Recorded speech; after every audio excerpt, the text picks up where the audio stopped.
This is Chris Hansen. Chad doing Rip City Radio here. It's your favorite basketball player, Tyler Hansbrough. This is Jamie Hudson. This is TJ Houshmandzadeh. And I'm going to let y'all know something. Duke sucks and Duke will always suck. You're listening to It Just Makes Sense. It Just Makes Sense. Football is back, and so are we, boys. Listen, this podcast is not about being right. It's about being entertaining, and sometimes right. You jizz in these hooker pillows, and then you rub your face all over it? My God. Pillow fucker. If I'm proven wrong this far, season, you've been wrong every week. if this is the season that I'm proven wrong, good for you. Until you are in the playoffs and you win the national championship, it's the same team. You have had the same narrative every week. And I've been right every season. We're back. Clear eyes. Full heart! Can't lose. Play like a champion! And action. And action. Really, by me mocking you is me respecting you. So that's what we've learned. Don't even dare bring that up. That would be viewed as gaslighting so much. Yes. We are fresh off of a weekend of debauchery that challenged this friend group to the core. But ultimately, it was fine.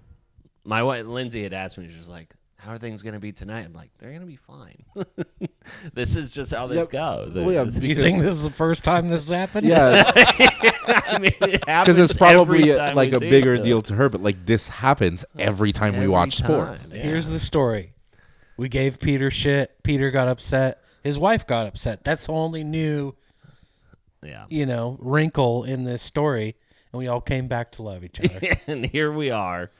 If we survive the pandemic and you can't survive something like this, Yeah. that really speaks to your group. We'll make it. A little indicative that we ordered Killer Burger tonight. Ooh. Is this going to be some sort of murder mystery episode? Nope, there you go. Oh.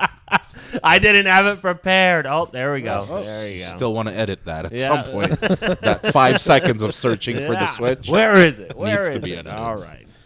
Bum, bum, bum. Close to Halloween, though. It is very close to Halloween. Yeah, I keep getting asked if I've figured out my costume, and I haven't. Me neither. I thought we had something, and then you guys bailed out. I was thinking because I want to try, and I don't want to I want to be a part of the theme. I want to the Day of the Dead. I want to be scary. I was like, you guys are coordinating outfits, and I couldn't pick it up. It's the Halloween, the Day of the Dead party that will be. Yeah, well, we also had a different idea that we're keeping you out of. Okay, my bad. I'll stay out of it. How about the Shining Twins? You and me? That'd be pretty fucking funny, though. Have Jerod as like Hey, the little boy on the bike rider? First of all, also, Jared already has a costume. Oh, okay. Yeah, Ashley has a costume, so Gotcha. we're not trying to go together. I've got to start thinking. I have spent zero amount of Just thought put on some this. pigtails. Yeah. Well, yeah, I realized that for a lot of Halloweens, I find a way to dress like a woman. Yes, you almost do. like This every is your Halloween. Super Bowl. So Shining Twins would be a blue and white dress, some church socks and shoes, and pigtails, and like a wig. And Like if a he wig with doesn't show up pigtails. as the other one, you could just be Dorothy from The Wizard of Oz, right? Yeah. So No, it's I'll add some blood. I don't want to be scared. Killer Dorothy. Okay. Shining Twins, think about it. I'm down. I'm Just got to find like absolutely down. where do we find a plus size dress? That's going to be hard. You could just essentially get yourselves a bunch of picnic tablecloths and Yeah, we need tablecloths to cover us. yes, lots of sewing. Do you know how to sew? No, you guys have a machine though. We do have a machine. Yeah. Yeah, but that's buying know a how lot to of sew? fabric. I took the class in middle school. Yeah. I never took the class. I made myself a pretty sweet pillowcase, actually. Mm. You realize you couldn't put the pillow in it because you fucked it up. Well, he probably actually, fucked it. I fucked it. Yeah, I'm known for fucking pillows. Yeah, it was 7th grade. Yeah. You know? Jay walked in on me fucking pillows one time. That's another story. What? That's Hold why. on. That's Hold why on. he's so obsessed with cleaning. Hold on. He's intense with cleaning because he's had to clean jizz after you. He's had several life events with you recently, with your wedding and now with your child. And he knows you're going to have a boy. And he's not telling you the pillow fucking story at your baby shower? No. Why not? I He's think Mormon. I think he tries to forget it. You think he's forgotten about it? It's like deep down in there now? No way a No way he true forgot Mormon about guy it. has forgotten that. Do you think he No way thinks about he's it forgotten every it. time he sees you? I hope not. Pillow fucker. Yeah, because I went through a phase where like Fucking pillows. Fucking fabric. I didn't know, like masturbation. I wasn't really like informed on it, Yeah. but I knew if I rubbed myself against these pillows, Yeah. and Friction. and if I put two together Mm. in a certain way, And now you're going to be Vice President of the United States, J.D. Vance. yeah, There you go. Yeah. All right. That's another. They call me the most liberal person that he knows. Is that true? You guys think I am? it might Yeah. be. Okay, cool. But so you're a pillow fucker. Back to you. Sure, Yeah. yeah, that did happen. Okay. I'm not gonna put that aside. Deny. Dude, are the devoted Mormon people, do they jerk off? Or is that against the rules? Technically, it is against the rules. But So because he doesn't jerk it, he probably doesn't have... It probably intensifies the fact that whenever he sees jizz, it reminds him of catching you. yeah. So this Probably. is certainly something he will never forget. I would be surprised if he forgot about it. What if we bring it up to him next time we see him? I would really prefer that you don't. What do you think he'd say? Listen, I'm going to go from built-ins to pillow fucker real quick. I'm going to jump I think to it. he would. Honestly, if I know Jay well enough, I think he would pretend he doesn't know. But I wouldn't let that slide. I didn't. Why are we doing this? You're asking for it. We're just going. I'll never forget this. I went through a phase where I was like fucking 13, 14 years old. Sure. And yes, Jizzing everywhere. who wasn't jizzing everywhere Sure, at that yeah. age? And anyways, he walked in on me having my way with a couple pillows. Jesus Christ. And dude. he walks in and he slams the door. And And he's now in the room with you? no. Oh, no. bow. He walks out. That's fucking terrifying if he was in the room and he slammed the door. Yeah. Yeah, he got in there real quick. Real No. quick. And I was like, what do I do? So I stayed in my room for as long as I could. And I came downstairs, and we had this staircase that like was an L shape, kind of a Yeah. rounded L shape. Yeah, sure. And down at the end of the staircase, it led right into what my parents called the reverent room. Okay, so it was like a shrine? No, it was just a room where, like, when we had people over, instead of bringing them into our messy family room, we'd just take them into that room where it was clean. It's like the and unused quiet. Like a living living room. room. Sure. It's a living room Yeah, for sure. it's a But they living- called it the reverent room. And he was in there praying No, he was just in there waiting. for a confession. And I came down, and he basically stop. He basically was like, "Do you know that what you're doing up there was wrong?" And I was like, "Yes." And he was like, "Okay, I don't want to talk about it, but I want to make sure that never happens again." And I said, "Okay." And then we walked away. And then you went and did it again. Fuck some pillows. Yeah. Okay. He wants to fight free will. Jay. You want? Yeah. Two questions. as Sure. follow-up, please, sure. sir. Number one, in what state did he catch? Like, what position were you? Were you like just like full ass up? Or were you like doggy style in these things? Like 100%. Okay, You weren't on your back. You were on your knees. Yes. you were doggy style in those Beating pillows Okay. from behind. Yes. You weren't like full socks on the floor with There's the no pillows in the hiding that. bed. Yeah. Jesus.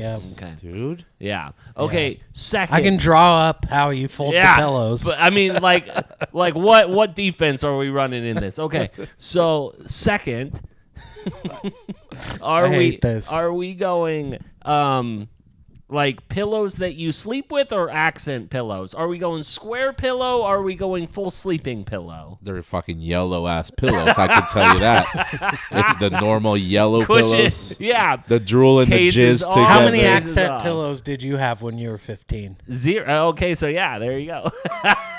So you jizz in these hooker pillows and then you rub your face all over it.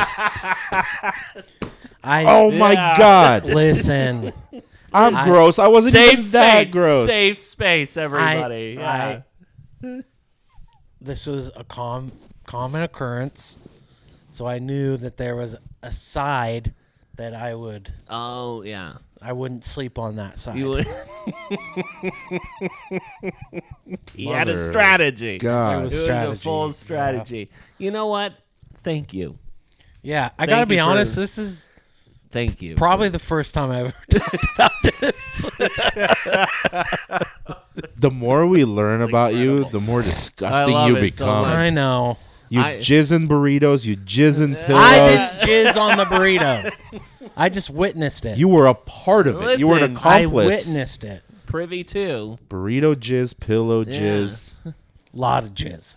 7 steps, or That's what happens when you tell your kids that sex is bad. That's true.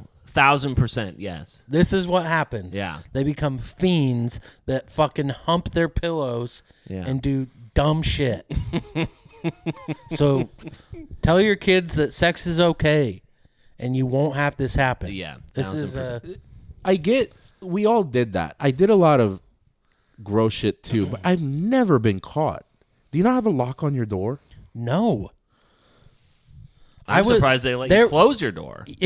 Seriously, Yeah. Jay removed my door from the hinges multiple times. Yeah. No, I totally. You got to realize I was in a very, very strict parental environment. Yeah. I got caught with. I mean, I had a computer in my room, and my uncle had the I was porno. like, you're still getting caught today. Right, yeah, that's true.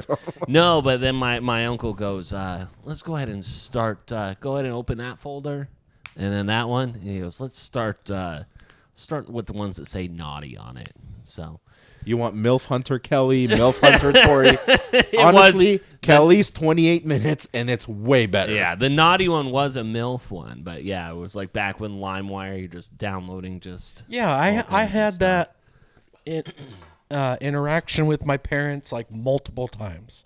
You had an erection with your parents multiple times? Interaction. Oh, we didn't say interaction. I heard erection. I kind of heard, I mean, I've got the headphones on, so. I had that type of interaction with my parents multiple times. I had a Zune. Yeah, the Zune. I think we've talked about this. Yeah. But I had a Zune that you could connect and download from LimeWire. And my parents sat down with me at the computer and was like, naughty girls getting anal. Yep. Like, read all of the titles. For sure. Backdoor Sluts 9. Yes. Filthy Horse 2. And we're like, You're just playing all the hits, aren't you? I'm just naming my DVDs. and they were like, what can you tell us about this? And it's like, I don't know. Yeah. I don't know. Yeah. Jay. Girls Gone Wild Road. I would be fishing for things to get on Jay. Do you think he's got? Never mind. Oh, yeah. I'm sure he does. Yeah. Those existed. So, well, we now know what Braxton would do, and now I want to know what either of you would do in this situation. Welcome to It Just Makes Sense, by the way. This needs to be a short. Yeah. Well, That entire conversation, that needs to I be think a short. YouTube will ban us permanently if we try and promote it the way that we want. That would get a lot of hits. This past week, Stephen A. Smith, he hosts everything on ESPN, but he has a podcast as well, and he said, send me questions, good ones, please. And Greg, who has a check mark, by the way, one they probably... Greg does. Has a check mark on the X, and the question is, if you're at a friend's house and you clog the toilet and there's no plunger, what do you do? Please, Stephen A., answer soon. I'm stuck in here. So, if you are caught... That was his lifeline, Stephen A. Smith. Stephen A., I'm stuck in this bathroom. If you got Dumb and Dumbered, where you... absolutely blow up. This one's a little different because in that one, it just didn't flush, right? But if you're clogging someone's toilet, what are you doing? This doesn't apply to me. This Why could not? be a total stranger, and I would open the door and be like, hey, clog the toilet. What do you think? You think I would have any shame at my friend's house? No shame. I'd be like, hey, I clogged your toilet. Do you have a plunger? What do I do? But I wouldn't be sitting there like, oh my God, what do I do? I'm like, just help me, and I'll clean. Yeah. I think anyone who takes a look at you goes, you take some violent shit. That should be expected. There was one time when I was probably like 12 years old, I would assume, and I went over to my good friend Ben Van Bergen was his name, Of course. and Another jizzer. and he was having a Closet jizzer. Matrix birthday party. Yeah. And if you don't recall, Matrix was rated R, which in the Mormon religion, as a young child, you're not allowed to watch rated R movies. And I lied to my parents, and I said, I'm going to Ben's birthday. It's a sleepover. I'm going. Anyways. No mention of the rated R movie. No, of course not. And I went over there, and they were, his dad cooked, what's the frozen pizza that starts with an F? An F? I mean, I know DiGiorno. Yeah. F. There's Red Baron or whatever. Frozen?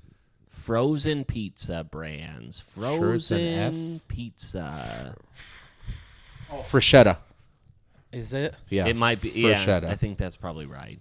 Yeah, Freshetta with the green. Yes. With the green. Yes. Yeah, yes, that yes. one. Yes. Yep. So his dad Good was poll, by cooking the way. Freshetta frozen pizza. It's a fat pull, baby.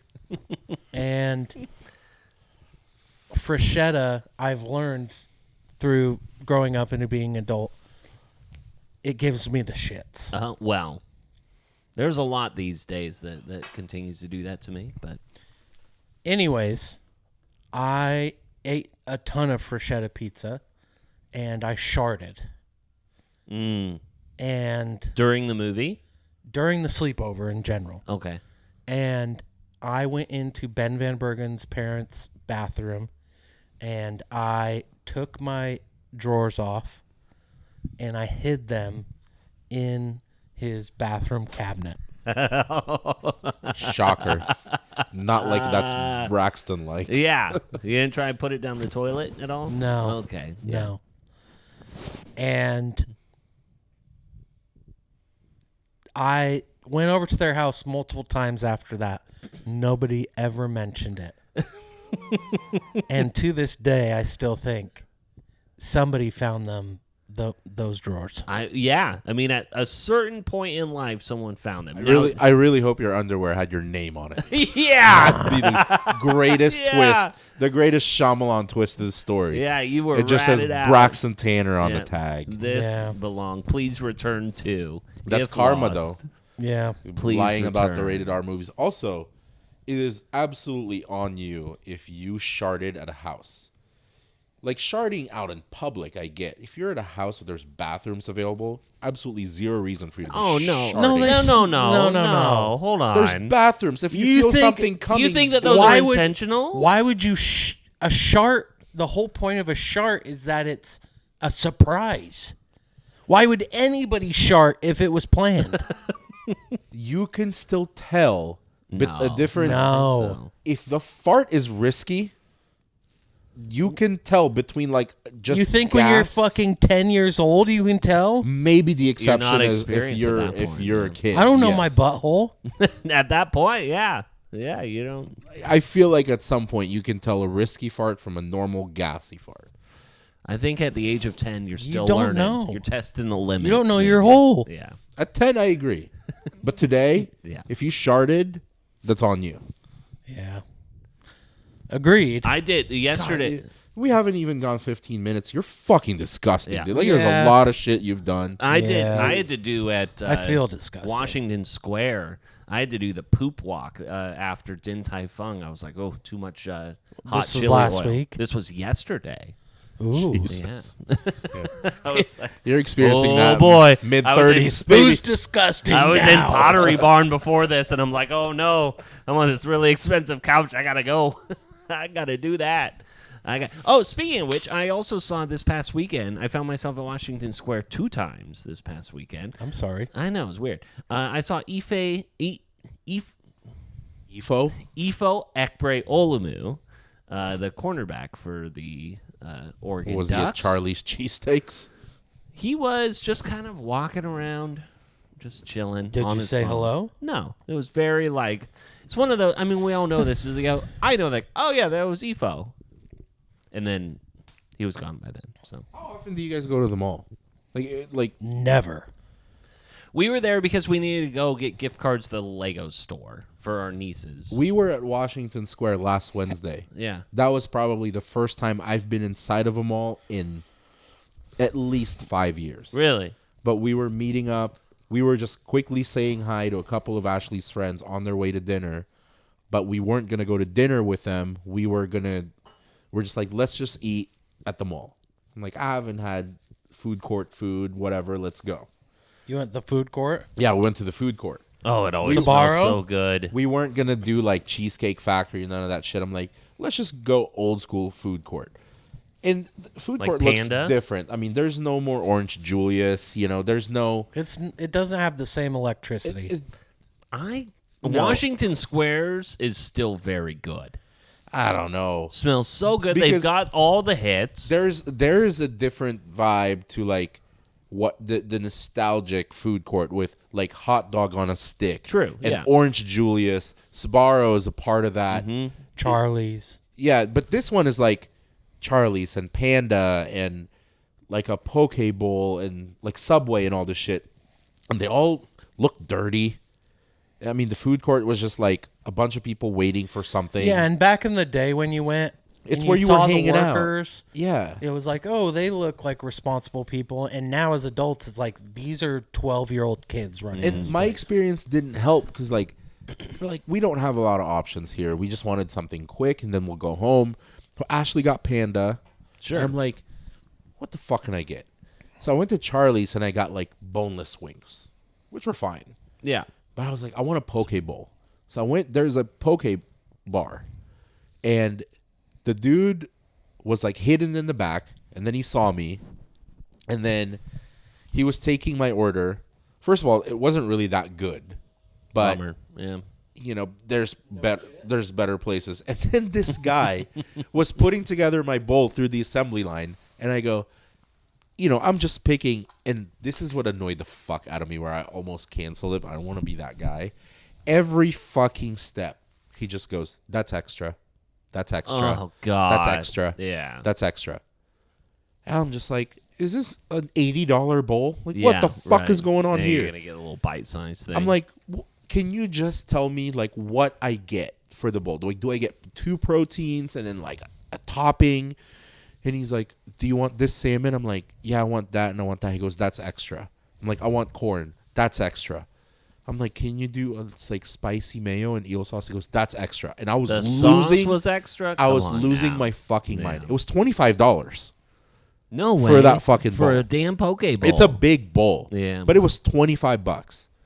And I was like, if I ask you for napkins and you say that's extra, I will I will jump over this counter and I I'll will fucking strangle you. Homer Simpson, Bart Simpson strangle And I you. was fuming, and she's like, can't get mad at him. That's his job. And I go, I get it, but everything's extra. Yeah. Like everything's fucking Well, extra. dude. and again, he's probably like 16 years old. Yeah, he was like a 6'6" young Chinese dude. Yao Ming took my order and just told me that's extra 12 times. Yeah.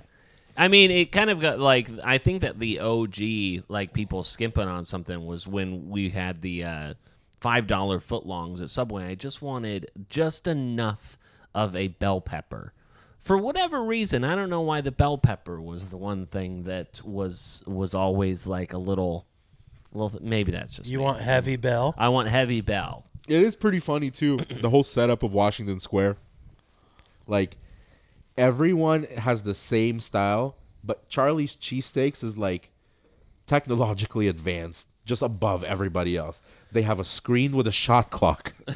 Like order number 82 is ready and a buzzer goes off. I'm like, damn. Who are you guys? Yeah. Charlie's is next level. The two Subway workers are just ripping cigs. They're Yeah. like, no one's coming here. Charlie's has a buzzer, a shot clock, fucking scoreboard. I'm like, what the fuck is happening? Charlie's, real good. And I don't want to leave this whole Subway thing alone either. This is another thing. Is that I hear Charles Barkley's betting ass on the TV, and he's peddling the $6.99 footlong now that you can get only through the Subway app. Inflation. As if I don't already know that I was just going crazy on the $5 footlong for like years, especially during college, that I'm supposed to be grateful that all of a sudden my Subway sandwich doesn't cost $15 anymore. You can justify having the shits for $5. $6.99. That's can't too much. do it. You can't do that. Can't do it. Yeah. An extra $1.99 for me to spend time in the bathroom. We Can't do spent it. so much time in the $5 footlong era.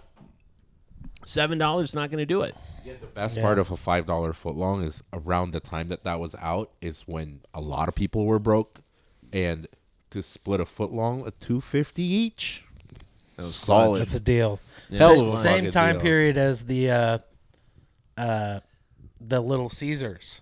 Hot and ready's. Yes. Oh, yeah, for sure. Those That's are when the economy was great. The golden years. Yeah. The golden years. That was Bring right in Clinton time. back. Where's Bill? I mean, we were in the middle of one of the worst housing crises Yeah. ever. Yeah, so- who Yeah, gives a where's shit? Georgie B? Guess what? Were any of us thinking about buying a house back then? No. I just want a $5 footlong sandwich, dude. But Dude, all I was thinking about is making varsity. I think we're all hoping that we could buy houses if we could go back in time. There's one final thing that I want to bring up in regards to restaurants, I guess. My son, for the first time, has been affected by advertising. Now he wants to go to Yard House. That's brainwashing. Well, no, yeah, that would be great. This past weekend, I was down here. I think it was might have been Sunday. Brody comes down here. I'm working on the garage doing something. And he goes, "Good night, Daddy." And I say, "Good night, bro." And as he leaves, he is singing the jingle to a restaurant that you would hear in their current advertising. Which jingle did my son, for the first time ever, be affected by an advertising jingle? AutoZone. No. Ba-da-ba-ba-ba. Auto parts.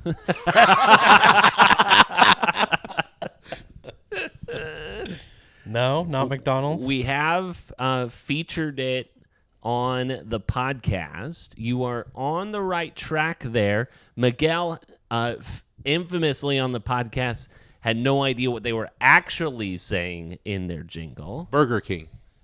Burger King. He's not wrong. Give the kid a Whopper. BK, have it your way. You rule. goons! Yeah. And then perfectly timing as he's leaving, going up the steps, the door slams in as he yells, "You rule," going up the stairs. Give for the kid him. a It fucking was- Whopper, yeah. dude. He would enjoy it. Hey, if I can be honest about Burger King, Please. If you're gonna talk shit about Burger I'm King, not. dude, I'm Would not. you I'm fuck not, a I'm pillow not, over I'm a free not, Whopper? I'm not. you've been a regular because it's right by your house. I've been eating so much Burger King. Yeah, it's right there. Anytime I leave my house, You smell that I flame grill. swing through. Yeah. I get, because I've been. Gosh, this is hard to admit. It's the episode of I Confessional by Braxton.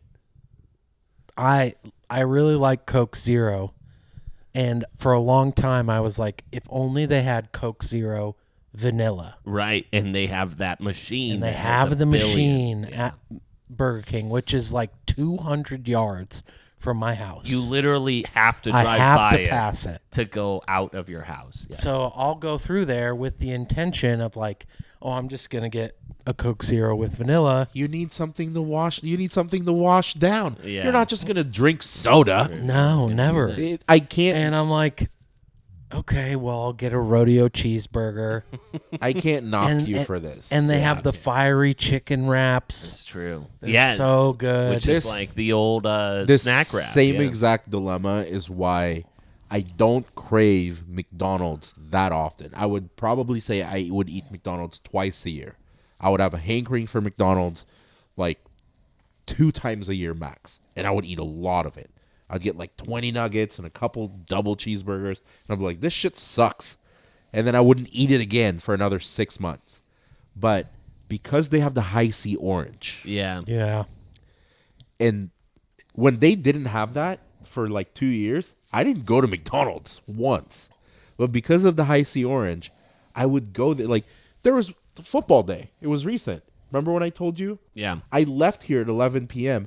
I went through the drive-thru at McDonald's and got 2 large high C oranges and then sucked one down on the way home Yeah. and sucked one down on my driveway. There you go. But I get, if you're there, have It's just something to so wash down. convenient. Yeah, that's true. And BK, I mean, have it your way, especially in the drink section. Burger King also has a Sprite with a pineapple flavor. I didn't know what That I was sounds missing incredible. when the first time in my life, which I made it 36 years, Sprite with pineapple flavor was So good. They also Life-changing. They also have slushies. So- they have the Slurpees. yeah. And a rodeo cheeseburger is just like the perfect culmination of all the things you need. Is that just like a value Western burger? Yes. Okay. Yeah, got it. Yeah. No, the Western is the value. Don't you dare knock Burger King. That's the original. Wait. Okay. Western I burger is guess I'm Carl's not as- Jr. Yeah. Yeah. Okay. I'm Yeah. saying Rodeo's the original. Western's the knockoff. Oh, Rodeo's the OG. But- My bad. but- I didn't understand its game. But the Carl's Jr. just made it like an actual full-size burger. Got you. God, we're fat. We've spent 20 minutes talking about food. Yeah. God damn it. Peter, can you fucking be in charge here? I am Take it because I'm on. about to make us. about to keep this more. You of guys are fat. I'm down 13 pounds. You are. all right? I'm gonna keep it a big man certified podcast as we pour one out for our dear Sherry's. That sucks. Sherry's shuttering all of its organ. Ashley sent me locations. that the other day. Yeah. I'm like the amount of sautéed mushrooms I've ordered from Sherry's. It's unfortunate. When is the last time you guys were at Sherry's? And that's the thing is that you get down to it. Nobody ever wants to go. I love Sherry's. You don't like pie? I mean, my brother. This is going to be rough for the so conscious. My brother loves Sherry. Like he went to Sherry's for his birthday. Like All I right. know it's weird. That's but a problem. I like Sherry's. That's a problem. Sherry's, but goddamn. I've ordered everything from Sherry's. That's a problem. That's weird. But That's no, a he problem. also brings the pies for Thanksgiving. Now he has. I don't know what he's going to do. What is he gonna do? I mean, we got Bannings close by. They got pies. So. But Bannings is compare a fucking Bannings- Bannings is a bunch of frauds. Hold your tongue. Bannings are a I've bunch literally of fucking never frauds. eaten anything from Bannings, and I've been 10 feet from there multiple times. Wow. The thing with delicious. Sherry's is like there's some nostalgia with Sherry's because when we were teenagers in Vancouver, you went to 2 places after hours. You either went to Mucha's, Yeah. which is open 24 hours, or you went to Sherry's. I've had many 2 a.m. meals at Sherry's. I've had soup spilled on me at Sherry's. Yep. I've had sautéed mushrooms at 3 in the morning where people looked at me fucking strange. Yep. I've had steak at 2 in the morning. Sherry's for like a post-drinking meal. Fucking The first always clutch. The first time I ever had sex outside, I then went to Sherry's to culminate the whole thing. You fucked a pie? Well, no, I mean, like, I had already... Well, you're making fun of me for fucking pillows, and here you are fucking pies. I'm not fucking a pie. I mean, First of all, I pie probably fucked up pie that feels pie. better. So this is your bad. Yeah, I know. You probably got like a rash, like a rug burn. You know, also So what? Also, when he fucked the pie, he didn't rub his face all over it while he was asleep. That's a huge difference. Nestle How do you up know? to it afterwards. I don't know, maybe. Yeah. No, I celebrated my first outdoor sex with Sherry's pie. Maybe a cream pie? Huh? All right. Okay, moving. Dude, enough about food. But Denney's At this apparently. point, we're asking to be clowned. Yeah. A day later, now today, Denney's announcing that 150 locations are going to shutter here by the end of next We're losing year. we're losing 24-hour breakfast joints. Right. So then what does that mean? Does that mean that no one wants it? Because, like, I'll fuck around with some Elmers. You know what it is? This might not be going on throughout the whole country. This I mean, it might be, but this is heavy in Oregon. Oregon's just so anti-franchises, anti-corporate. That's like, hey, let's focus on the mom and pop local breakfast places. Like, let's go to Gigi's. Let's go to fucking... But Sherry's was that. I mean, Sherry's is like Sherry's a local... is a Northwestern brand. Yeah, I mean, that's not a national They still thing. count as a chain, though. I mean, Sherry's would be no different than like a Papa Murphy's or I would Burgerville or challenge anything. that. It's It's still a chain. I don't think you're wrong. It's still a chain. Like, if you're putting up Sherry's against It like a started in Gigi's the Cafe, Northwest. Yeah, they're in California and Oregon, But and they have expanded pretty far. I hope that Sherry's pours one out with our good friend Izzy's up there. You know, Miss good old buffet. maybe it's just an pizza opportunity buffet to be Izzy's. business owners and like fucking reopen some of these Yeah, joints. good for Elmer's. coming I'll up open here. Izzy's. I'll open Izzy's on my own. I got to bring that shit back. Because the thing is, like, a Waffle House is always going to be open. So, like, there's still a market for it, but apparently, you know. Not in the East or West Coast. Yeah, well, it opens the door, potentially. What goes? I mean, like, because the Sherry's, they're like an octagon. They're always a standalone. Great Building. bathrooms. Amazing bathrooms. Fucking incredible bathrooms. Nice. I've jerked off in Sherry's bathrooms more than any other restaurant. They're nice and bathrooms. cold. Oh, and I'm gross. They're nice and cold. Yeah, this is private, dude, and the door's right, locked. all right. Okay. I still remember going to Sherry's when you had a smoking and a non-smoking section to a restaurant. Yeah, that was great. So, I jerked off at a Grants Pass Sherry's. Dude, I tell you what. were you on your way through? Like, you had to stop? We were driving from Vancouver to San Diego. Yeah. We stopped at a Grants Pass for breakfast, and I Couldn't hold it. dude, terrible idea. I left my phone charging in my friend's car, Yeah. and clearly because I didn't plan on taking a shit, I'm like, I'm just gonna go in there and take a piss, and I'm like, fuck, I gotta take a dump. I don't have my phone. This sucks. Sure. Yeah. So I sit down and take a dump, and right when I sat down, check the door, make sure it's locked. I feel this cool breeze, and I'm like, what an incredible bathroom. I gotta jerk off. It feels nice and cold. It's Yeah. breezy. So I take a shit, crank one out real quick, and then I got my my friends decide to hack my phone and put a status update. Yeah. Just slapping one out at a Grants Pass Sherry's. They for knew. for everyone They to knew. read. That's funny because, like, I was setting it up. I don't know if you know this. The man likes it cold. Like, I legitimately know the optimal jerk off environment for Juan Miguel. Cold bathroom.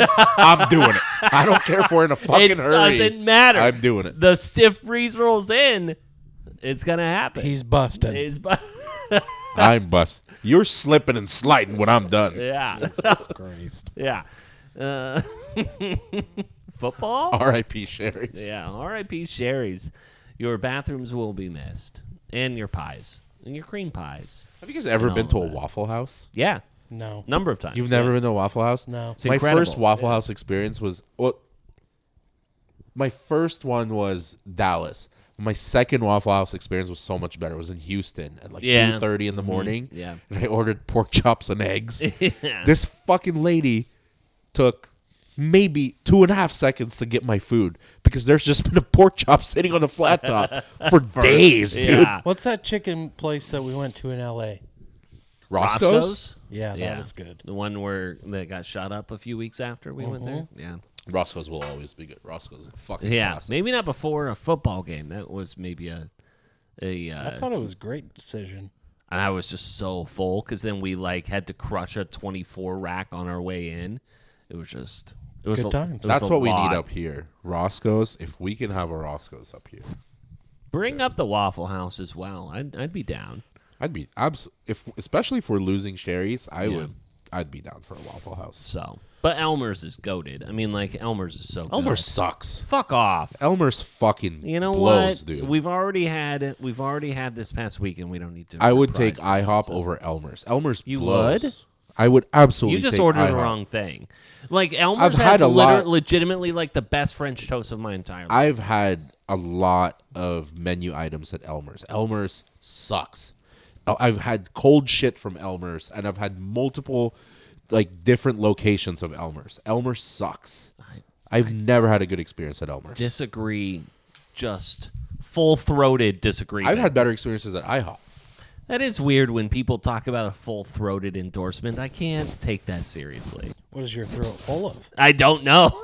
Syrup. But it's like we're very much in political season right now. It's like, oh, Kamala Harris received a full-throated endorsement from XYZ person. I'm like, It's just sexual. I don't like it. I don't need full-throated endorsements. Tony Bennett, let's go ahead. He done. Is your mic? No, this is for the computer. Oh, yeah. I was like, this entire time. Yeah, I've just been. No, Yeah, it's we for- haven't heard a word you said. Well, that's probably for the better. Before we get into college football and the NFL, I was interested to get your guys' takes. Tony Bennett, the Virginia basketball head coach, What a bitch. he retires suddenly, and he primarily cites NIL, and I believe he called it. I don't know if he called it the Wild West, but he definitely insinuated that was one of the biggest reasons by saying that, like, if I am only in this halfway, I can't be in this at all, and citing how much NIL has worked into his decision. And I'm curious your guys' thoughts. It's hard to hate against Tony Bennett. I love Tony Bennett. As much as he's like an ACC, not a rival, but like an ACC scary team that you have to look out for. Because Virginia's been good since he took over, and he's been a coach for, 15 years? Yeah, I mean, a perennial powerhouse. Virginia's been scary since he took over. Before that, Washington And State. if your team that you're cheering for is playing Virginia, that's always a prime time fucking game, and that was never the case before he took over. He's such a great fucking coach. You don't really have anything bad to say about him, but this is just a classic case of he can't adapt. You can't adjust to how the game is played now because you're like everyone's in the sandbox of NIL and one and dones and all this shit, and he's just not willing to do it. I can't blame him for that. Yeah, I agree. I think that there's a value to self-awareness, and for him to recognize, like, hey, this isn't my game, and I've done what I need to do. People, like, just as we're talking about now, people are going to respect my name because I've taken a team that lost for the first time 16-1, and then we won a national championship. Yeah. Like, he's going to be in the history books because of that. And if you're at a position now where it's like, hey, this isn't my game anymore, yeah, that's fine. It's not your jam. yeah. And I think that, too, there's a couple things that will happen. He talked about, like, maybe when I leave, I can help affect and create some regulation to the NIL. And I think that there is some merit to what he's saying, is that we are in the wild, wild west of NIL because what ended up happening, the NCAA didn't want NIL deals. This is happening because of court deals, right? So they just opened the floodgates, and now there's just like absolutely no regulation when there was just such restrictive things. Nick Saban cited the very same thing, where he says like, hey, I've been in it. There are things that I can get behind. There are ways I feel like this can improve. Part of my legacy after I'm done coaching will be to reform NIL. and go with that. And much like Nick Saban, I think that Tony Bennett, very handsome man, is going to just go right into broadcasting and just be totally fine and still make probably just as much. And I don't disagree with him. I don't disagree with players that are getting paid. I think that's a great thing. Yeah. I think that's a great step. These players have been taken advantage of long enough that they should be getting paid their worth. But it is wild. It is fucking, there's no rules.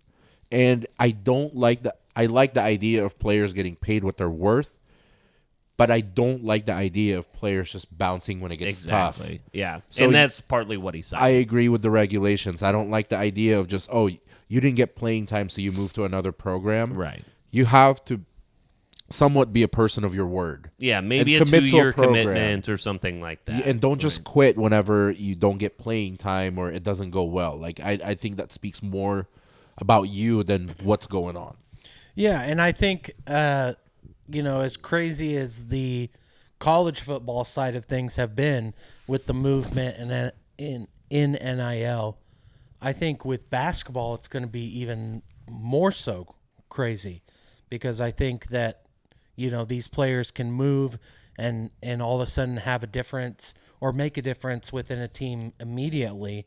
I'm curious to see how it evolves as we move into the college basketball It's crazier season. in college basketball because college basketball one and dones are still allowed. Sure. Yeah. In football, you have to stick around for at least 3 years. So you are fighting harder for the Cooper Flags of the world. Come to our school, get $12 million, and we'll make it worth your while. We'll make sure that you get good draft stock and all that. In college football, it's a little bit less because they have to stick around. But then you bring in the fact that, okay, if somebody like not Travis Hunter is a bad example, but like someone plays at or commits to Alabama and doesn't get playing time, fuck you, I'm going to Georgia next year. Mm-hmm. I don't like that part of it. But in college basketball, it's more of a fucking tug. Like, okay, come to us. No, you come to us. Like, It's more of a Vegas handing out cards from hookers type deal. Like it's a hard sell, really twisting your arm. Real hard sell, just like that. Is the exact. But yeah, I mean, I think that when you look at the scope of college athletics, and while the one and done is very much still alive, we've seen players, especially recently, North Carolina being a prime example of guys continuing to come back in part because of NIL. They're not good enough. In part, probably. But it's like, is a 2-year commitment the right thing? Is certain regulations of the people who are involved another one? I think that that'll be flushed out. But I think that it sounds like we're all kind of joined here. While he didn't win in his final year, kind of feels like Tony Bennett gets a chance to go out on top without getting the, Dabo Sweeney type of, feeling that you get about him where you just go, this guy failed to adapt and therefore we feel a kind of way about him. There's regardless of his more respect accolades. come his way because he wasn't coaching a powerhouse basketball school. It's not like, with Dabo coaching Clemson, there's a different view versus Tony Bennett taking over a basketball program that wasn't North Carolina or Kentucky or Duke or anything like that. Yeah. And he brought him a national championship.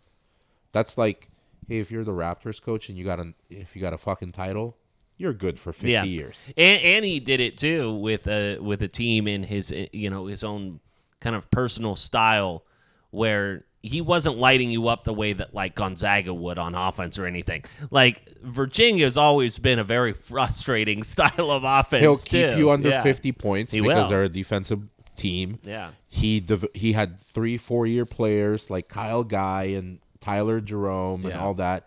And he developed players, and all these players are in the NBA or overseas. And it's hard these days if we're citing the NIL to kind of do it like that anyway. And I mean, he'll be remembered in the history books for the worst and for the best. Yeah.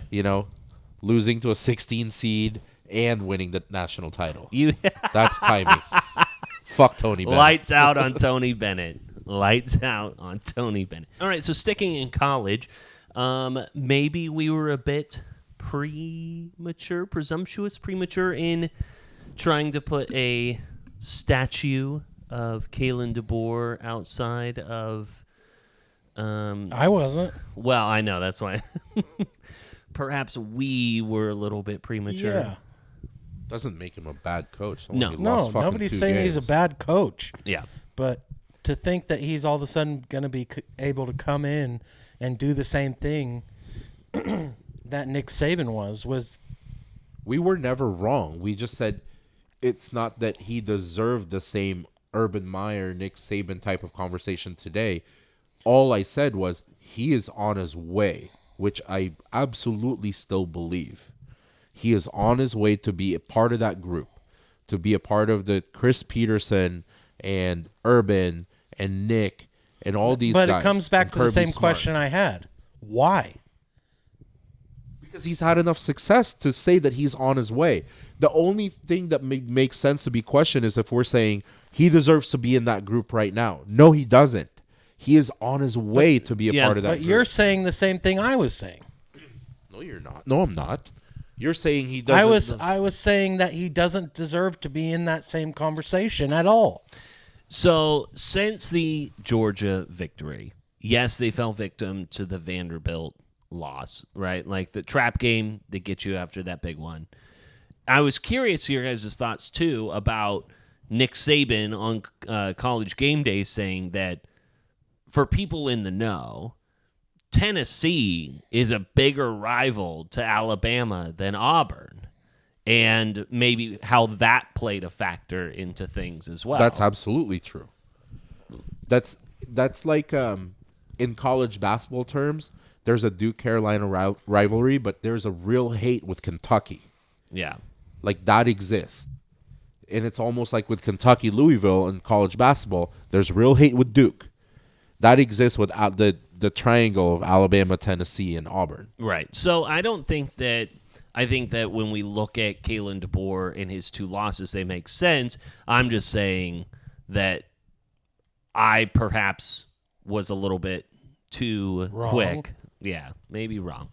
A little bit too quick. Your argument still is not making sense. You're saying he doesn't deserve.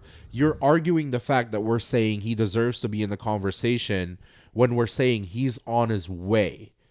Doesn't deserve it today, but he's on his way to being a part of that group. That's kind of a cop out. You can talk about a lot of good you coaches can't. No, and you say, can't. oh, they're on their way to being in the same conversation with, Saban, with Dabo, with whatever. But you're only saying that about people that would be part of a group of like 4 or 5. Okay, We're not saying that Miguel, about Matt Rule or anyone else that's a good coach. How would you react if I said that Dan Lanning is on his way to being in the same conversation with Nick Saban? It wouldn't be the same. How? How wouldn't Kalen it be the DeBoer's been in the same? national championship as an undefeated team. Beat his rival twice in that season. And then went to Alabama, was having a successful season. Yeah, the Vandy loss, horrible. Let's not sit here and talk about like Tennessee is a shit team. He lost to a really good ranked team. Yeah. Okay. Lanning and DeBoer are not in the same fucking conversation, dude. And that's my point, is that you have such a strong No. differential. No, let's take Oregon bias out of this. What has Lanning done to deserve to be in the same conversation? He beat Ohio State. Cool. Regular season game. If you're putting that much weight on that, then you can't put that much weight on the loss to Vanderbilt. Right. And I'm not coming to Braxton's fence here, but he said it is like I said that. He didn't say that. But I think that That's Kalen DeBoer's record, his track record, right, is that he went 12-0 against Washington. Yes, the SEC is a totally different animal. I could see the toss-up as a Tennessee game, for sure. Vandy, you shouldn't have lost that game. So, I mean, he has not taken care of business the same way that he did when he was in the Pac-12. Sure. With those 2 losses. If you are putting 2 coaches against each other, bias aside, has Lanning been in the playoffs? about to be. Okay, cool. Cool. So he's done cool regular season things. He's never been in the playoffs. He's never been in the national championship. He's never led his team to an undefeated season. 3 years. This is Yeah. Okay, third. how long did DeBoer coach Washington before he did Just that? 2 years. 2 years. Yeah. Okay, what else? What else you got? Yeah. Yeah. I thought it was more than that. I think it was just, it might have been Yeah. 3, but it was just, I'm pretty Yeah. sure he Okay. did. Yeah, those two do not just belong two- on this, in the same conversation. My whole point, Miguel, is that it's too soon to even keep Dan, and I'll put Dan Lanning into this. Dan Lanning, DeBoer, any of these kind of new school head coaches, to put them in that type of conversation, it's too soon. Yeah. Am I saying that they're shit? No. They're great coaches. DeBoer, I understand what he was able to do last year, taking them to the national championship, and with their wins over Oregon. I get it. He's good. Yeah. No doubt about it. Alabama doesn't have bear cupboards either. But so, to I mean, all of a sudden say, hey, he's on the doorstep of being one of these, basically one of these guys who are going to live forever with their legacy, let's take a fucking break here. But this is somewhat of a hypocritical take from you, because I can't help but think that just like you, whenever I say something against Oregon, you point out, okay, this is a personal bias because of your hate against Oregon. Could this not fall under your hate against UW and the fact that he was a part of it? Because this entire conversation existed in the last 4 years of the pod, but about Chris Peterson. Chris Peterson had a very similar Kalen DeBoer track and where record. is he now? But before, you never disagreed with the fact that we viewed Chris Peterson as part of that group. He did the same thing with Boise State. Had a very successful season, but he had the same thing with Kalen DeBoer. You never disagreed with it then. I'm not talking about right now. You never disagreed with it then. But somehow, another coach gets brought up, happens to be a Washington coach, and you just, there's no way it's the same. They have a pretty similar trajectory. I don't recall ever being like an anti-Chris Peterson guy. No, I didn't say anti. You were agreeing with us, and now you're disagreeing with Kalen DeBoer. They're pretty similar. That's why I think the misunderstanding is. I do think that Caleb DeBoer is a great coach. Period. Right. Do I think that he should be put in the same conversation as Nick Saban, as Dabo, as, even Mac? What's his name? Texas guy. Mac Brown. Mac Brown. No. And I don't think that in our podcast history you were putting, Chris Peterson in that same conversation. Yes, I was. We've talked about Chris Peterson a lot. I know, but the fact of the matter is we are not so far from agreeing with each other. We both agree that he is a great coach, DeBoer. But let's get 2 or 3 seasons in on him at Yes. Alabama. That's what you want. Because we weren't saying that about Chris Peterson in his first couple years at Boise State. No. And you weren't anyways when he was ever at Washington. No. This all comes down to your personal hate of the Huskies. No, I'm just saying it doesn't. I'm just saying that it took a while for people to put Chris Peterson in that category. Let's not get confused. Your hate for Oregon outweighs any hate or dislike that I have for literally any team in the NCAA. That's And true. who can blame me? Yeah.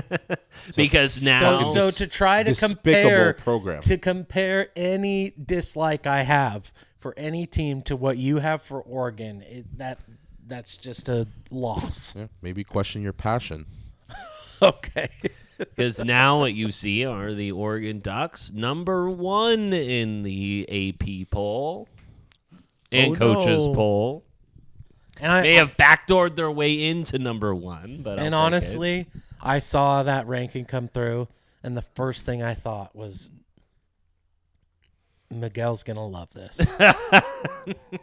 Because now Miguel can say, oh no, they're number 1. Oh, they're the best in the country. What's gonna happen? And what is going to happen? I don't. That's not even my view. My view has stayed consistent throughout the whole season. I don't think they're going to go through this season undefeated.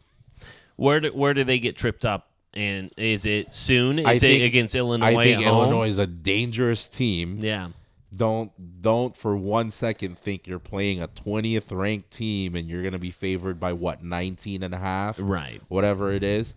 That's a dangerous team. So gut reactions. I mean, I think that we all assume that Oregon wins in a shutout. Obviously, there was the big game, and we'll touch on this in a second, Georgia over Texas. But I think that we all kind of assumed that Oregon was going to be number one. Gut reaction by you when you saw Oregon number one. Didn't mean anything to you? I think they have to give it to them because they're undefeated. Right. You know, it's like, are you outside of your fandom and your bias? Are you going to tell me that you wouldn't have any fear or could convince yourself that Oregon's better than Texas? That Oregon's better than Georgia? The record is. The record says it, which means they get it on the AP poll. But if you're watching a game and you're telling me that Oregon's playing Texas and you're confident that your number one team is going to roll, then you're a fucking liar. Because I still think Texas and Georgia are superior teams to them. By a lot? Or kind of right there where you could make an argument? Not enough to make an argument, but not a blowout. And you know what? There's a part of that I agree with. And that's why I made the comment that I did. Their record is better. And that's why they're number one. Do I feel that against those teams that it's an automatic win? No. I think that, do they have the ability to beat those teams? Absolutely. Also, if I'm breaking down because when you get to picking who's in the playoffs, they break it down to every little fucking grain. Because if this doesn't make sense, we got to go down to the next level. Okay, if the record doesn't make sense, we got to go down to strength of schedule. We got to go down to what did you do with home field advantage? What did you do away? And then if you can't figure that out, how did your quarterback play? What did he like? But there's so many things. So when they get to that point, I don't think that Oregon has played anybody but Ohio State. I mean, they got a really good running back in Boise State. You got a chip on your shoulder type of a Heisman favorite. Heisman favorite, right? That was a good game, and like we've obviously seen what Ashton Jeanty has done all season long. The guy's fucking incredible. But we're talking about a Hometown team. kid in Idaho who had a chip on his shoulder who played well against Oregon. Yeah, we're talking Caught about them on their heels. top 10 team. You have a good enough player on the opposing side. Yeah, like you barely won that game. I get it, but you've not played anyone but Ohio State at home, and you won that by 1. True. But Miguel, you have had this same narrative every week. And I've been right every season. If I'm proven wrong this season, we're talking this year. right? If I'm proven wrong this so far, season, you've been wrong every week. And I mean, like the Big Ten opponents, you've had some pretty non-competitive games in Purdue and in Michigan State. You've had I'd be very interested to see what Illinois does. listen. Which is crazy. I never thought. This 5 years in this podcast. Good, I've never good on said that. Illinois. If this is the season that I'm proven wrong, you have proven my point wrong, and then you win money on top of it. Good for you. But every season's been the same with the same Oregon team. But It's been the same. here's my point. You're arguing for future. What you're excited and happy, which good for you.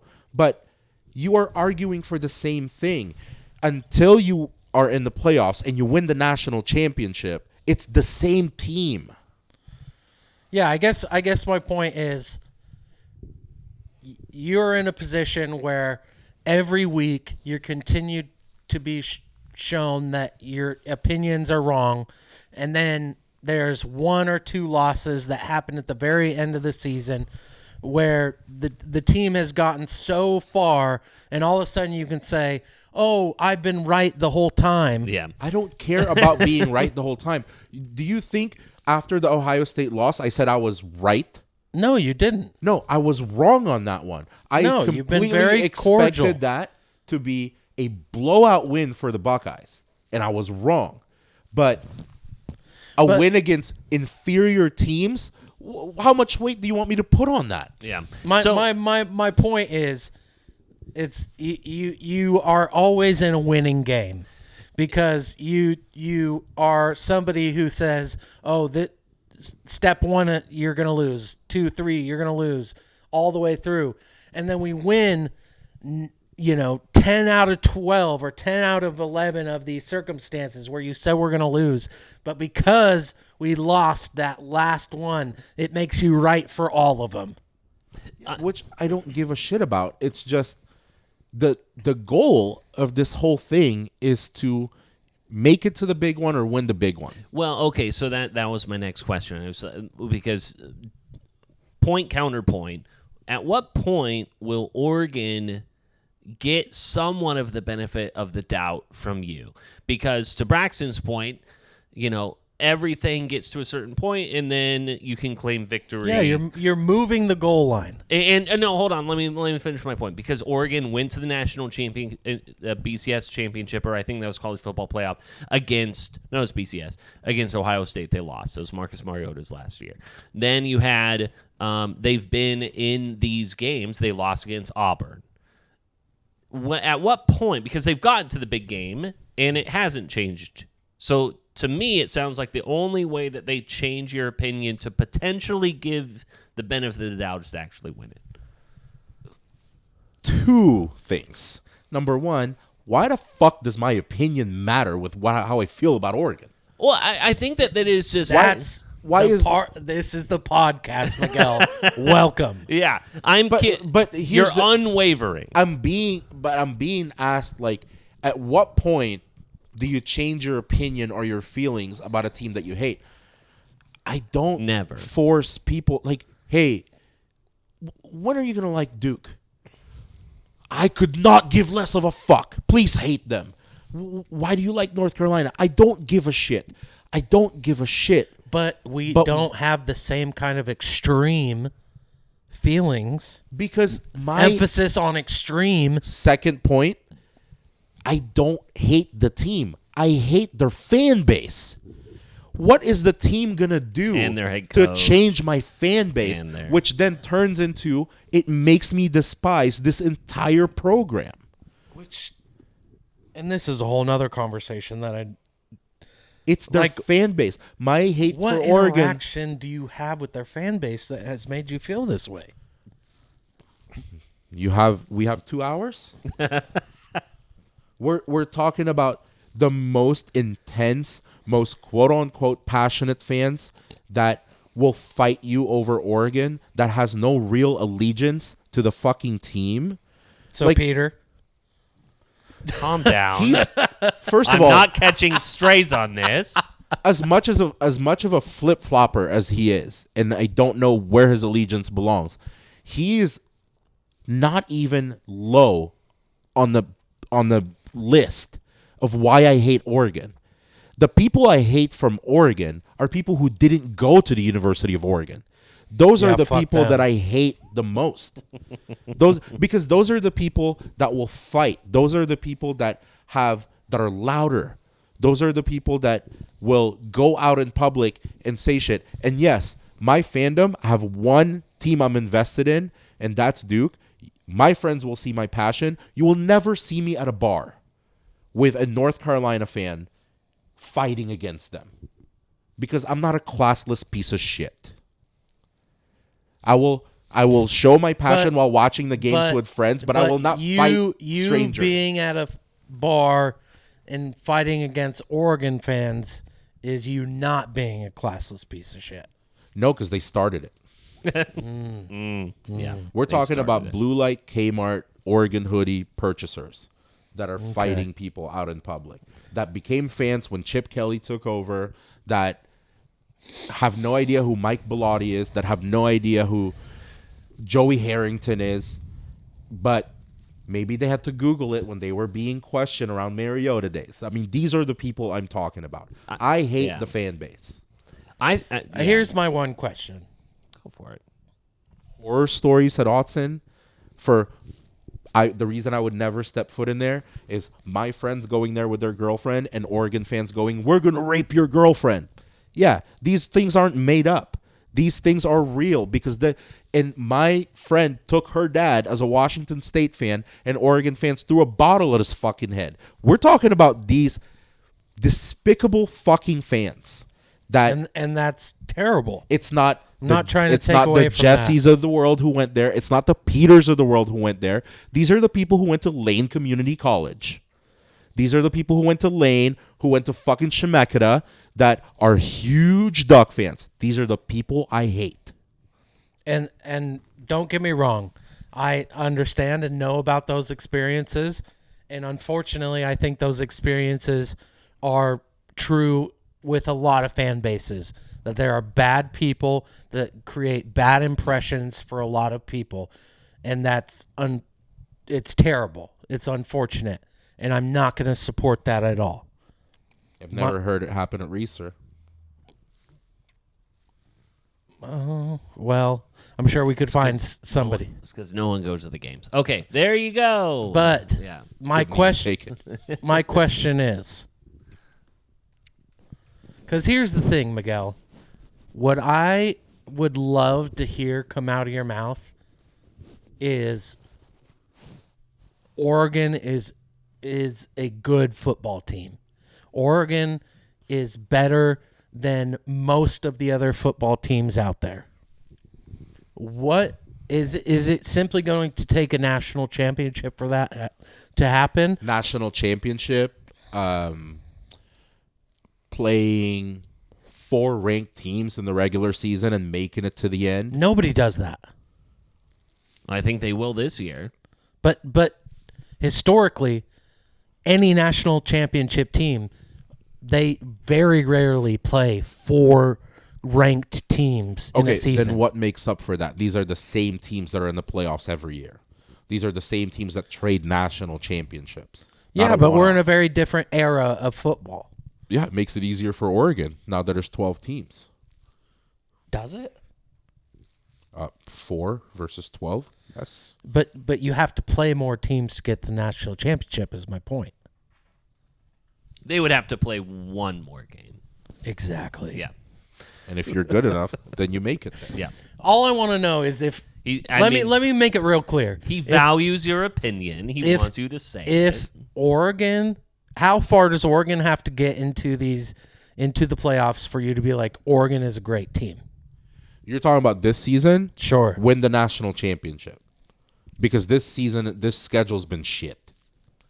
This schedule's been absolute shit. And just to recall, you beat the number 2 team in the nation. The number 2 team that you said was going to fucking smash outside us. of one.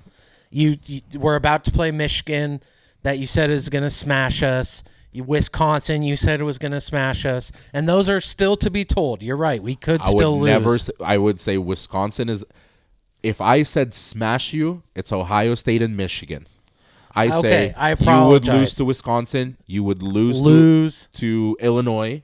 Okay.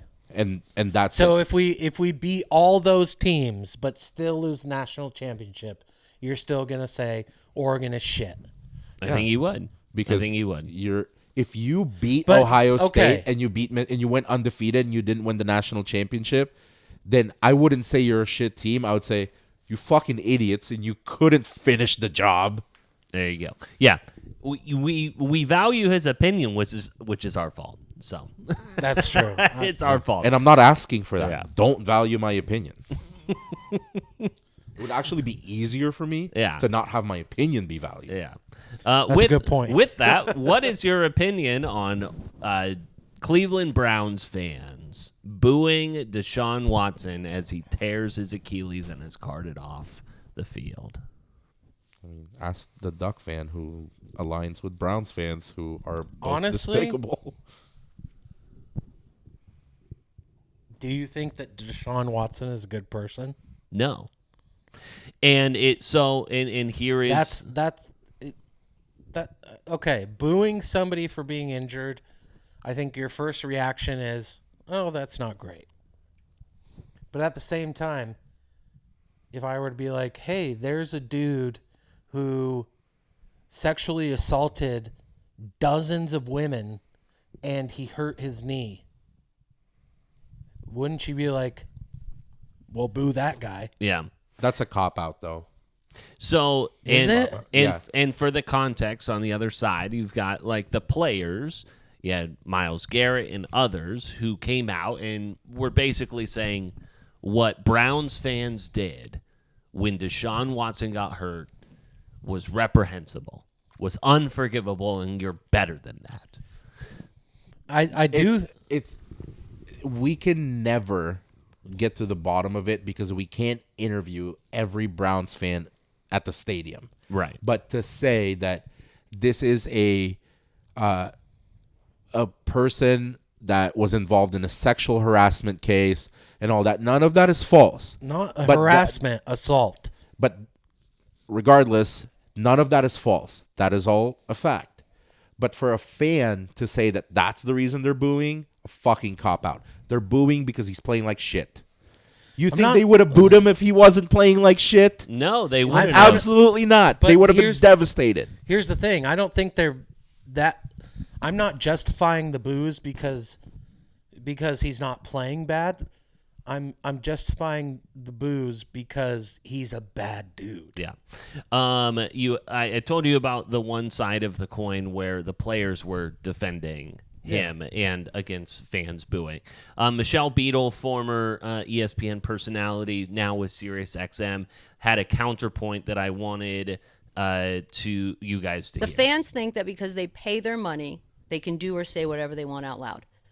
That's exactly what Deshaun Watson did. Mm-hmm. He did whatever he wanted, and then he paid some money to make a problem go away. I would have cheered my ass off. Here's the problem. I would have been booing Deshaun Watson the minute they brought him to Cleveland. Mm-hmm. The fans were put in a garbage situation. And if you talk to a lot of Browns fans, they don't like him. They never liked him. They hated the move by the organization, and they didn't want to be forced to cheer for this person who they don't find to be a decent human being. I think what the Cleveland Brown players did yesterday was reprehensible. You want to stand by your dude?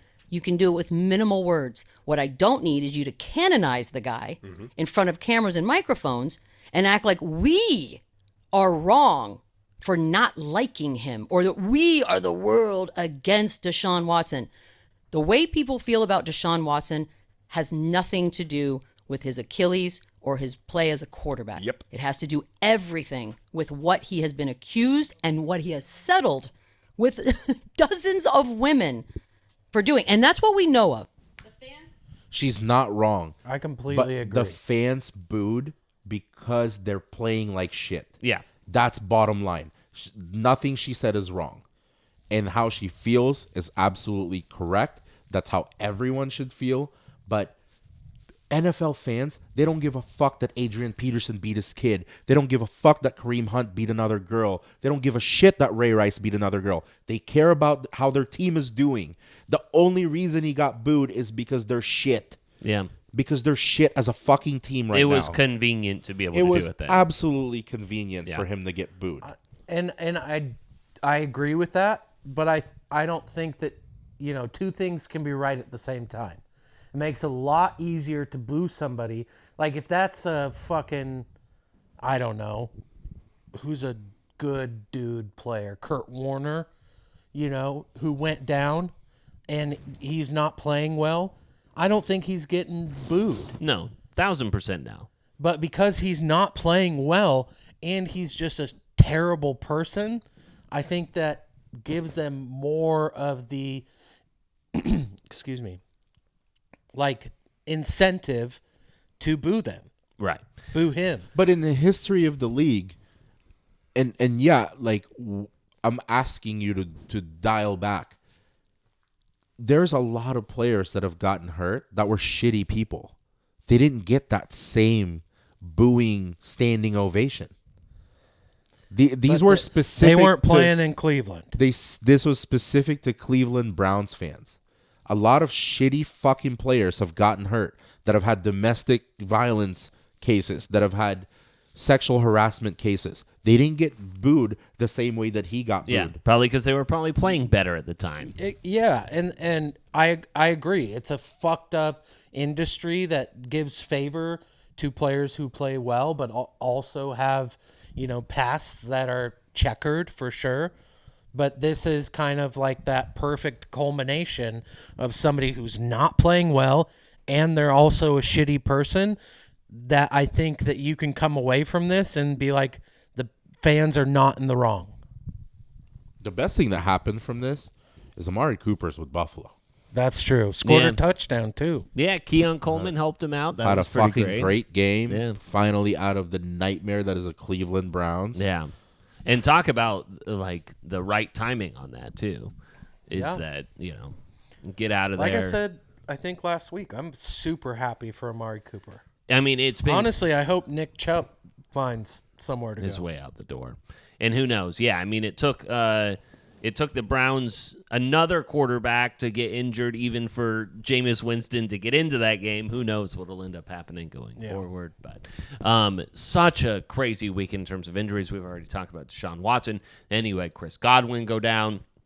Ankle goes. Godwin one was scary. Yeah, the Godwin. I mean, his ankle goes the wrong way. It's just there's Mike Evans goes out. So many back and forth about what Todd Bowles should have done and all this shit. And I've heard like Ryan Clark and SVP talk about this. First of all, I don't think you should have played Mike Evans in that game. Mike Evans was already hurt. He was, yeah. And it just made it worse. They just made it worse. You have Kansas City coming up next week. Yeah, I understand it's the Baltimore Ravens, but why risk your top receiver getting a worse off injury? Yeah. And the Godwin one, they weren't going to win. I get it.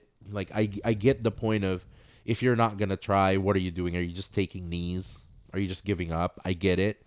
But you have to weigh the pros and cons at some point. You're down 10. There's a couple minutes left. Just see if McMillan, see if Sterling Shepard could get that for you, but maybe not risk Evans or Godwin. Yeah.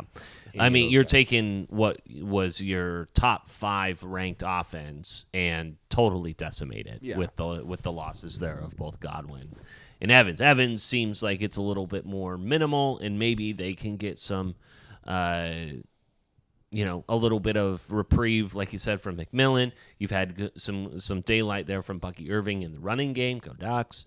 And but I mean, like, you could tell, like Baker Mayfield just like slamming his helmet on the field, knowing exactly what this does for them, their chances of winning the division, just long term. Like, Baker knows. We all know how important. I'm not one to give up on a game. Never give up on a game, but I also understand how tough it is to be a coach in the NFL, where you're fighting against like instinct versus odds. Sure. You're constantly like this is, I think, something that Dan Campbell has to deal with. He's a very instinctual coach, by feeling, by emotion, and you have to consider odds. And I think Todd Bowles was in the same situation, but I understand if this was like the NFC Championship. This is a regular season game. Yeah. Maybe not divisional. Maybe let's think a little bit long term. Like, I understand playing a good team, but let's not fuck up the season, for a regular season game for the future. Yeah, and your point, like, they're going into Kansas City next week. It was pretty obvious early on in this game that the Bucs were not going to win. Like, let's take precautions. Yeah. And then Godwin's injury, unfortunately, comes at what the NFL has been trying to get rid of, which is the dreaded hip drop tackle as well. So, really unfortunate. He's done for the season. Done for the season. There have been a lot of makings of, he's in a contract year, so he's going to be a free agent. Obviously, like, this is a long recovery for him with this dislocated ankle. There were 2 different things where some people were saying that he said, my career is done. But then also right after that was saying, like, all right, back to work, right? Where maybe people were cherry picking the people think my career is done. Maybe they missed a word or something like that. You're saying my year is done. I think it's back to work. Yeah. And I think that brings me to the next thing, which is these players, as we all know, are on a different level. No matter the injury, no matter whatever, these guys are built differently. And where I'm going with this is with Tua Tagovailoa. He speaks with the media earlier this week. He looks like he's going to be playing maybe this week or next week. Allegedly told reporters that ever since like the day after his concussion, he felt no symptoms. He's just been kind of out. He's been really frustrated by that because I think that he thinks he needs to play. And here he is talking with the media about what he plans to do. There were a lot of people out there legitimately worried about your health and making sure that you were okay. What would you say to those that are worried that you might get hurt again and this is something that's going to continue? I appreciate your concern. I really do. I love this game, and I love it to the death of me. That's it. I love this game, and I love it to the death of me. And unfortunately, it sounds like, who knows, maybe it eventually will. He says that he will not be wearing the Guardian cap when he comes back. And I am curious if you guys are surprised. It seems that in hindsight, not a lot of people are surprised that he's coming out and saying that he is playing. I'm a little bit surprised about the non-Guardian cap. Yeah, I'm just kind of in the camp of why not? Why not what? Come why back? not wear the Guardian cap? Like Does it affect your vision? It's optics. No. It's an optics thing. You don't want to look like you don't like want to what? look soft. I think that wearing the Guardian cap is an appearance of weakness. I think it's easier for us to say, sitting on the couch, like, why not wear it?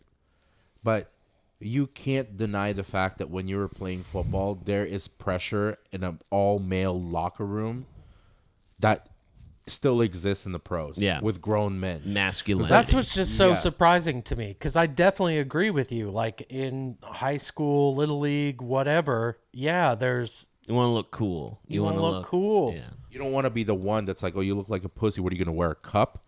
What are you going to wear, a fucking Guardian cap? Yeah. No, suck up. But we're dealing with adult professionals that are making millions of dollars. Their livelihood depend on them, being to have a lengthy career. Yeah. Like, that's what I don't get. Like, dude, you've had severe concussions. Yeah. Why wouldn't you? I would imagine that these other guys who are 20 to 35 years old around him are like, hey, dude, I totally get it. I've heard, and I've listened to so many different takes on Tua, not only on his decision to come back, but about the Guardian cap. And what it keeps coming back to is his heritage. He came back because of the strength that exists within the Hawaiian Pacific Islander heritage, that you never want to present or lead on any form of weakness. I'm not a Pacific Islander. I don't come from Hawaii. I don't know that, but it seems like that adds up.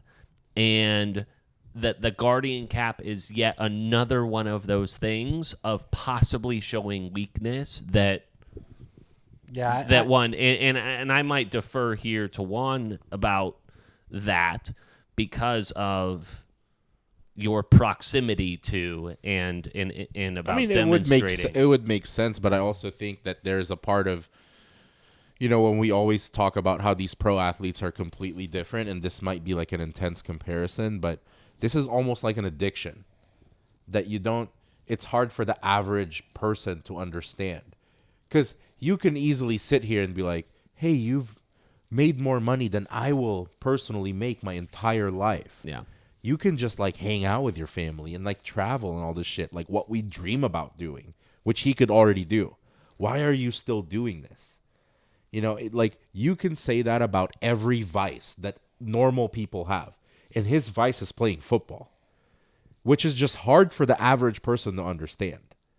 Like he just can't give it up. He loves it to the death of him. Yeah, it would be if you talk to somebody about what they're addicted to, like, hey, you know what this is going to do to you eventually? It's going to affect you down the road when you're hanging out with your kid. Yeah, I know, I get it, but they're still doing it. Yeah. You know, and he's justifying it by saying that there's gray area, which I don't think there's gray area. But like, let's put this in a more personal, like, situation. And I'm not to put you on the spot, Miguel, but let's say hypothetically that somebody came to you and said, hey, we understand that you love smoking Black and Milds, right? And we understand that you're going to continue smoking Black and Milds. But if you put this filter tip on your Black and Milds, it will allow you to continue smoking Black and Milds for 10 years. Why wouldn't you do that? Yeah, but I don't think that compares to this situation at all.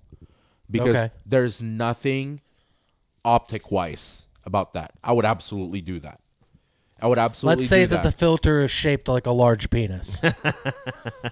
Again, if anything, that makes it better. Yeah, the man loves dick-shaped There's things. nothing about my vice that I would look at and be like, oh, this makes me look like a pussy. This makes me look weak. I will be judged for this. Like him declining the Guardian cap is all an optics thing. It's all about being judged as a man, as a weak person. So you, and I'm not like disagreeing, but you guys legitimately think that within an NFL locker room, wearing a Guardian cap, your teammates are like, you're a bitch. I don't think that. I don't think that either. I don't know where some players he gets it. Some players have come out and said it.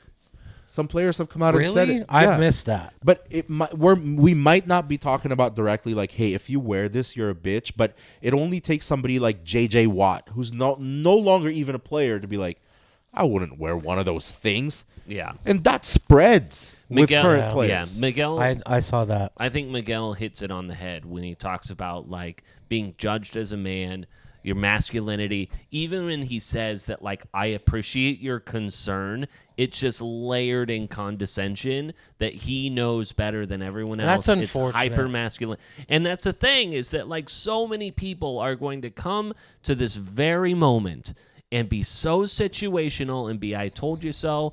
I personally cannot support him playing any longer. And I hope that he doesn't get hurt. I hope that in 20 years' time, when we're in season 25 of this freaking podcast, that we come out and we say, hey, like, gosh, like, this guy ends up Junior Seauing in a way that, like, that we foresaw, that we all foresaw, and he was here talking about the gray area. It's dangerous. And this is the risk that we all take. And he brought it up and he said, oh, well, we all take risks when we all get in the car and we drive here. We take risks when we get out of our beds in the morning. We could roll an ankle. Listen, you're bringing us into this. We're not the ones who are choosing to do that. But for me, like, and I know that he doesn't give a rip about the people in that room's opinion. He doesn't give a rip about my opinion. He's going to go out and do that. And whether or not the consequences bear out is his decision. Here's where you can judge him for. You can judge him for if he continues playing and then, fucking knock on wood, he dies from injury. You can judge him for being selfish. You didn't think about your wife. You didn't think about your kids and your life with them. But he died doing what he fucking loved. He did. And this is, and like, and if we were to go back to like my vice and Black and Milds, I don't agree with everything he's saying. I don't have this like, and maybe some people will disagree, but I don't have this like masculinity optics that I would be worried about. If there's just, I just do things because I love doing them. Yeah, you're a bitch if you don't smoke Black and Milds. Yeah, because I've said that so many times. Yeah. But if someone was like, you can die from smoking those, my dumbass says the same thing. You can get hit by a bus tomorrow. Right. You can get in a fucking car wreck tomorrow. You could wake up. You could not wake up and fucking die. Like, I say the same thing, but this is no different than anyone with an addiction. You tell a 600-pound dude who's eating Pizza Hut and a big gulp of fucking 7-Eleven, and it's like, they're just being selfish because they're like, this is what I love, and if I'm gonna die doing what I love, that's what he's telling you. Then at least you died doing what you love. That's what he's saying. Yeah. That's what he's saying to all of us. I would feel somewhat betrayed by that if I were his Family? wife or his child. Yeah, it's selfish. It's absolutely selfish. Yeah, but I think that's the point that Miguel is making, is that he's just looking out he for doesn't himself. care. Yeah.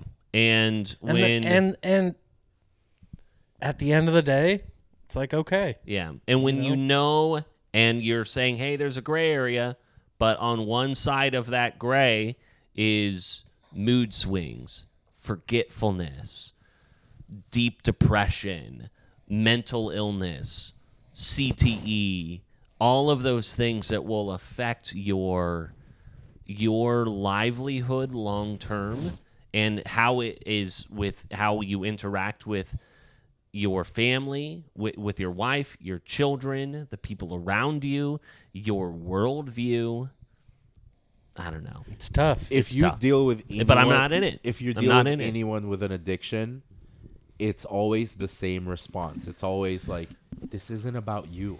This is about me. Yeah. That's the selfishness of somebody with an addiction. Just let me live my life. Let me do what I like to do. And it's the same people going, you don't know what this is doing to us. Yeah. But they don't hear that. And the thing is that, a lot of times too, people say like, you are going to have to rip this jersey off of me in order for me to be done. And that's just what it ultimately comes down to. What do you think? Did you see Jerod Mayo talking about how his team was soft? Patriots coach? Yeah, the Patriots coach. You're wrong. Let me play this for you. But, I mean, again, as one optics guy does, Mayo talking about his team this past weekend. Here are his comments. Look, disappointing game. Disappointing game. We came out, we started fast. What I would say is, look, we're a soft football team across the board. We talk about what makes a tough football team. That's being able to run the ball, that's being able to stop the run, and that's being able to cover kicks, and we did none of those today. They controlled the ball for most of the day. Their run game averaged over 4.5 yards a carry. Our run game, not sure what the average was, but it wasn't good. Look, back to the drawing board. I mean, we can't sit here and pout. We just got to put a game together. I don't have a problem with that. Calling someone soft though when they are He didn't call someone soft. Here's the difference. Like, I have been an advocate for keeping things in the locker room, keeping dirty laundry in the locker room. Yeah. This would be completely different if he called out a player. Ramondre Stevenson let us down. He didn't do that. I don't think this will have negative effects in the locker room. If I was a player that was affected by this, I'm turning my shit around, because he addressed the entire like, we're playing soft as a team. He didn't single anyone out. He didn't really talk shit. He just said it as a matter of fact. We are playing soft as a football team. Yeah. And if that rubs you the wrong way as part of the Patriots roster, then that's an up or out conversation. Like, you either turn shit around or you know how I feel. But I mean, we've talked again about the betrayal side of things, and you will know exactly where I'm at when it comes to watching Friday Night Lights. East Dillon, Coach Taylor just forfeits his first game with East Dillon High School, and so they had gotten their ass handed to them in the first half. He goes out and be like, we can't finish this game. And then he basically loses the locker room because those guys wanted to go out and finish that game no matter how hard they were getting their ass beat. And so this is the equivalent to me by saying that these guys are soft.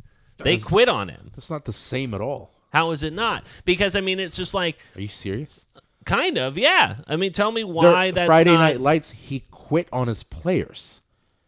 He quit on the game. He didn't quit on his team. He's calling them out. And this is mentally, maybe because the team is doing so bad, doing this in the locker room is not having any effect. He decided to do it out in public to see what it would do. This is not the equivalent at all, not even close. He didn't quit on anyone. He's calling them out. Everyone. He's calling everyone out. He's not singling anyone out. That example, he quit on the fucking players. He wouldn't let them play. This is night and day. Okay.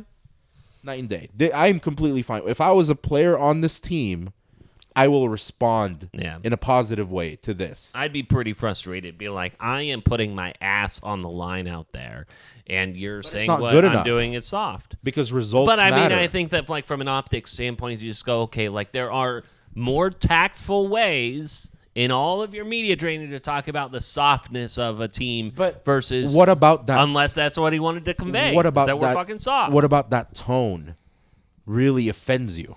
Because if we're talking about different ways, a more tactful way. I think calling someone soft is the biggest insult that you can give a football player. He could have said that in such a different tone that maybe I will understand your point. But the way that he said that, he didn't single anyone out.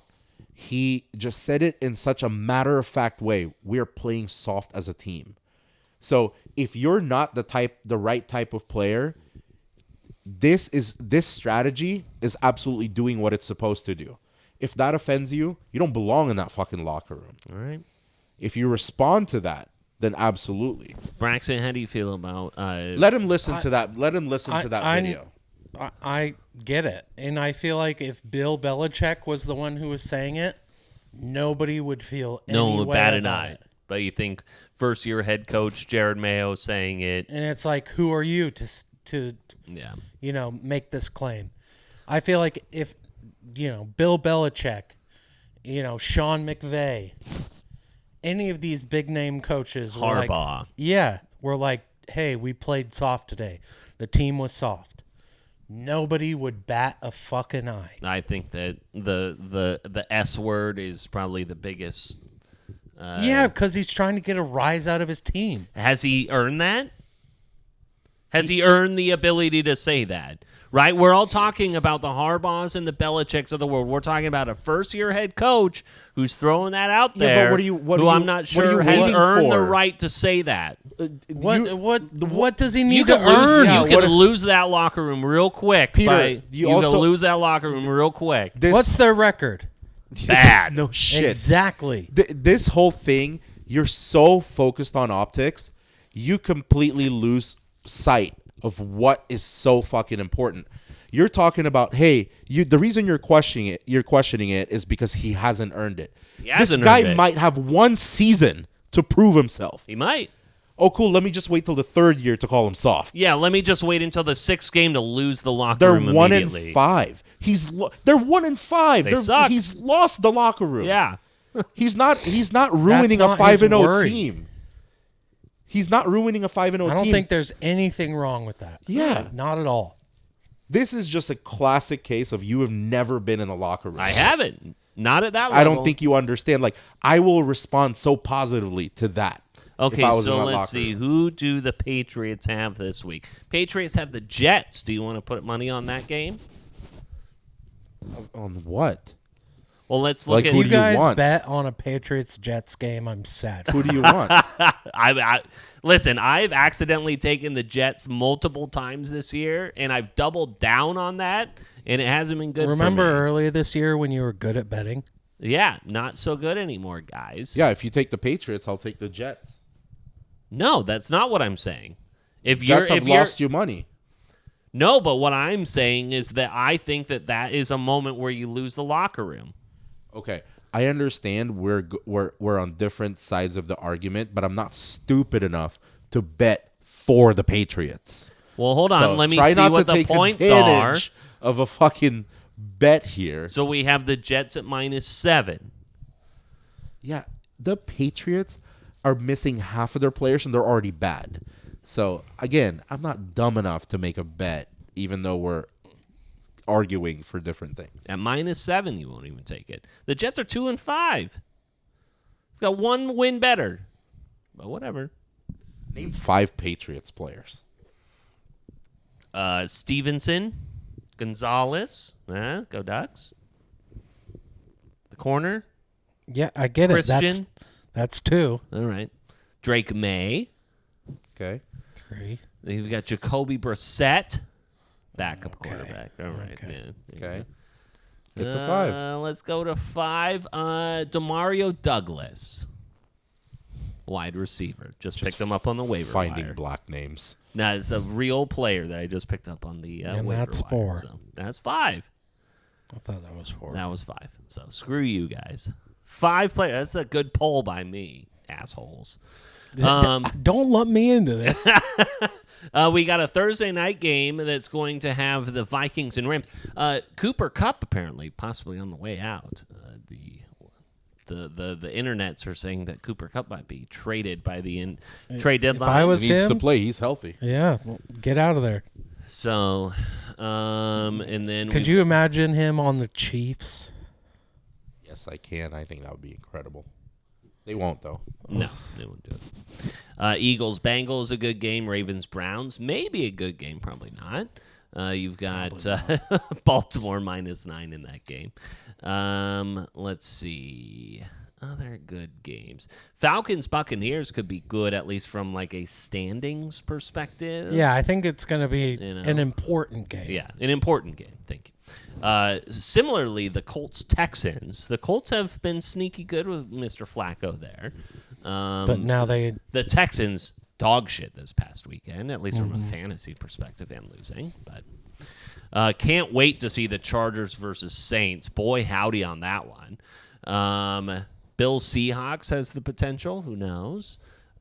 Chiefs Raiders not going to be a thing. Bears Commanders. That's the game right there. That's going to be a fun game. You've got Caleb Williams. No, Jaden Daniels now. He's all hurt. Marcus Mariota. Let's go. How about him? How about him? Yeah. So Mariota is better than Herbert. But before we get out of here, I wanted to talk about a very wholesome. The NBA season is upon us, boys, and I wanted to talk about. Have you guys been tracking Quincy Olivari from the Lakers? The two-way player who just got signed. He was on an Exhibit 10 contract. He got signed to a two-way. Who's fangirling for Curry? He goes off in a preseason game. I think it was against the Suns. He is now on the roster. I think it's still a two-way contract, but either way. He played with Xavier in his final year. He was in a smaller, and the Lakers are up as we record. They're winning by 11 in the third. But I thought it was like super wholesome. I hate the fact that I might actually be rooting for a Lakers player. I wanted to at least play this. This is Quincy Olivari talking about his interaction with Steph Curry, who is hurt with a broken or a sore pinky or something like index finger. Here's that conversation. We saw Steph Curry having some words with you on the court after the game. What can you tell us about that conversation? Man, it's crazy because I've liked him since I was in like 6th grade. Like, it was, I don't even know what to say, man, because like that's my favorite player ever. And the first thing he told me was like, I'm a big fan of your game. And like, truth be told, I'm a big fan of him. You know, like I had his jersey. He signed it twice. I used to sleep under that jersey, and like I just wanted to be like him so bad. And so just to be able to meet him, him be able to have some respect for me, and then us to talk in the back, he gave me a pair of his shoes and signed them. Like that meant the world to me, man. Like my dad knows, my mom knows. Like it just means a lot. And like I don't know, it just means a lot. The coolest / funniest part about this is like it means so much to this guy, and I wouldn't this is just to make light of the situation, but I wouldn't be surprised if the only thing Curry was thinking is like, man, I'm fucking old. Yeah, well, that's it's like true. a guy that loved me in the 6th grade. Now I'm playing against him. I mean, LeBron is legitimately playing with his son tonight. I mean, talk about feeling old. Yeah, but Steph hasn't been in the league as long as LeBron has. Been around. This for would a be long like time. this would be like a reality check for Steph to be like, oh, I am also fucking old. Yeah. There was a 6th grader that loved me as an NBA player, and now I'm playing against them. Yeah. This guy, Olivari, also in this press conference talked about, like, KD knew who I was.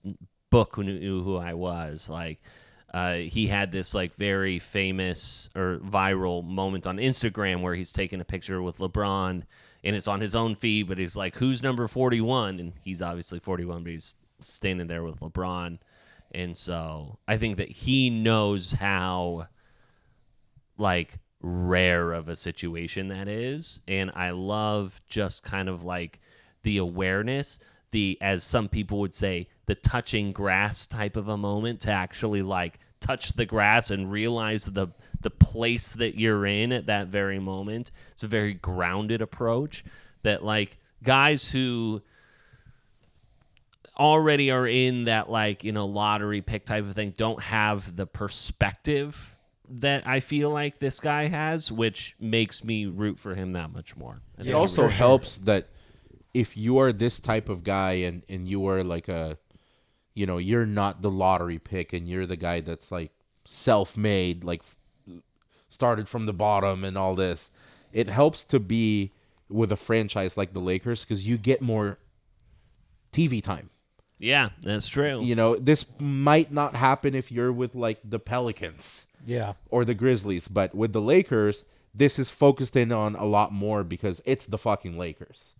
So you get a lot more notoriety or a lot more press attention. For sure. Which is good for him. Yeah. But I agree with you, Pete. I think people could clown this guy and be like, oh, live up to the moment, live up to the position that you're in. But it's like, we're all fucking human. This guy obviously is young in his career, and I'm all about supporting, especially men in this position who are like, I'm willing and comfortable to get emotional or excited or whatever. I'm too masculine to fangirl. Exactly. It's like, dude, the reality of the matter is that this guy's probably going to play less than 5 years in the NBA, and if this is the biggest moment he experiences, it's 100 times more than any of our regular asses will ever come close to. Exactly. Yeah, for sure. In the NBA season opener, obviously, Celtics raised their banner. They bury the Knicks. As the time of this taping, the Lakers are up on the Timberwolves in the third quarter there. Maybe a little in-game bet here for the Timberwolves. We'll see. It's kind of towards the end of the third. They're down by 12. Game of runs. But I think this kind of goes back to what we talked about a little bit earlier. I'll reiterate it. I think this year in the NBA is going to be as lopsided of a season that we may have ever seen. There will be very few teams in the middle. There will be a few very good teams, and we know who those are, and they will compete or think that they are competing for a championship.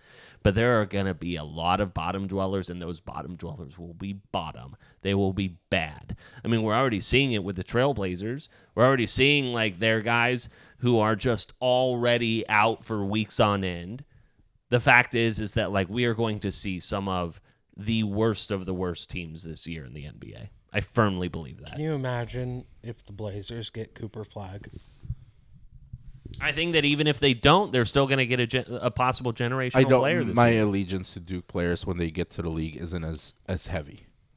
I want them to do well, but that wouldn't bother me as much. Would you root for the Blazers? Because you're notable. I would root for the player. I would like a ton of Duke players have come through the Blazers. Nolan Smith, Winslow. I root for the players. I also don't hate the Blazers as much as I hate Oregon. I don't like Northwest teams. Yeah, and I think too that it's so acceptable for expected these days. People are just supporting whatever their Blazers are also down so bad. They're down so bad. They are giving free antennas to the goddamn fans so they could, now that they lost the Root Sports contract, hey, fill out this form. We'll ship you a fucking antenna so you can watch it on OPB after Bob Ross. Like, Jesus Christ, dude. I can't clown on a team like that. What are floor seat tickets like $12? I'll fucking go. Now's the time. I'll fucking go. Speaking of which, that Blazer rep that a few weeks ago, probably a couple months ago, I've had a Blazer rep who's been reaching out to me. Oh, yeah, I talked to that guy on the phone. And I gave Miguel the phone, and Miguel talked to him and was asking him all these crazy questions. And he was like, hey, well, send me everything we talked about in an email. And the guy was like, okay. Never did. And he goes, but make sure that you make the subject line of the email to Braxy. Because if it's just Braxton, then I'll think it's a work email, and I'll. Yeah, the guy. So I've gotten several emails from this guy. Braxy. Just Braxy. Nice. What an idiot. IE or Y? Just a Y. Oh, I would have gone IE probably. You should have responded like, dude, why do you keep calling me Braxton? Yeah, I don't recall this. It makes me uncomfortable. And in fact, I'm going to report you. Let's get some bets in. Okay. Before the episode is over. Okay, what are you trying to do? I want Illinois at the spread. What is the spread? 21.5. You're not going to get that. At Autzen against a number 1 team undefeated in the nation. I honestly don't know much about Illinois. Yeah, they're top, 6-1. They're top 25. They're 6-1. Team. They're ranked 20th. They gave Penn State a run for their money.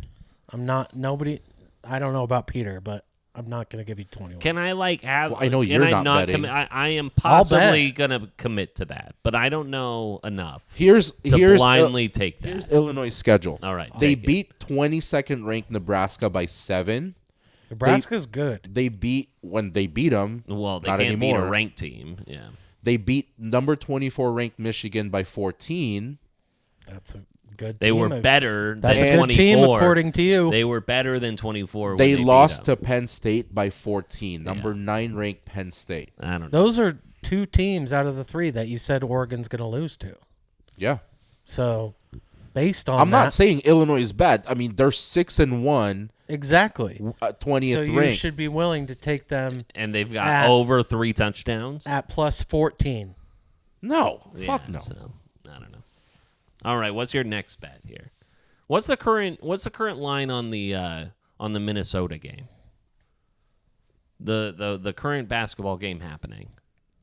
Oh, you want to do a live? I'm not doing. I just want to do a live bet. What do we got here? I don't think anybody's going to live bet with you on the NBA right now. NBA, no, I'm just saying I'm going to put it in myself. It's Minnesota minus 1.5. Miguel, I'm not going to do minus 21. Are you willing to meet me halfway? Not at 14. Okay, where 17 and a half? It's like you can't call me crazy for wanting to take the spread that's given because Illinois has not had blowout games and Oregon has. So that plays against me placing this bet. Oregon's won by 35. Illinois hasn't had one win where they've won by more than 14. I know. It just goes against everything you've said. It's not going against everything I've said. I'm not being stupid. Well, Oregon just won by 35. What are we talking about? What did I miss? I was pacing. I'm saying I am not crazy but or being. You've also said that Oregon only beats shitty teams. They only win by, close games.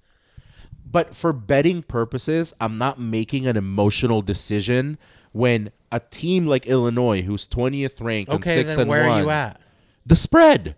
I'm asking for what it says on there because Illinois has not won a game by more than 14. Oregon has won by 35. I don't know if that helps me. 18. Oregon has won 18 by huge margins.